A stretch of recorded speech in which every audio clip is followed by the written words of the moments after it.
لکھنؤ کے بازار میں ایک غریب درزی کی دکان تھی جو ہر جنازے کے لیے دکان بند کرتے تھے۔ لوگوں نے کہا اس سے آپ کے کاروبار کا نقصان ہوگا۔ کہنے لگا کہ علماء سے سنا ہے کہ جو کسی مسلمان کے جنازے پر جاتا ہے کل اس کے جنازے پر لوگوں کا ہجوم ہوگا۔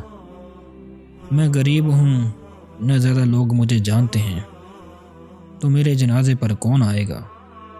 اس لیے ایک تو مسلمان کا حق سمجھ کر پڑھتا ہوں، اور دوسرا یہ کہ شاید اسی سے اللہ پاک راضی ہو جائیں۔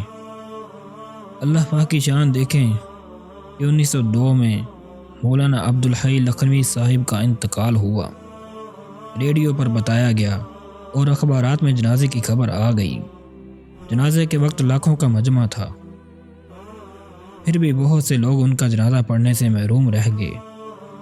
جب جنازہ گاہ میں ان کا جنازہ ختم ہوا تو اسی وقت جنازہ گاہ میں ایک دوسرا جنازہ داخل ہوا اور اعلان ہوا کہ ایک اور عاجز مسلمان کا بھی جنازہ پڑھ کر جائیں۔ یہ دوسرا جنازہ اسی درزی کا تھا۔ مولانا کے جنازے کے سب لوگ، بڑے بڑے اللہ والے، علماء کرام، سب نے اس درزی کا جنازہ پڑھا، اور پہلے جنازے سے جو لوگ رہ گئے تھے وہ بھی اس میں شامل ہو گئے۔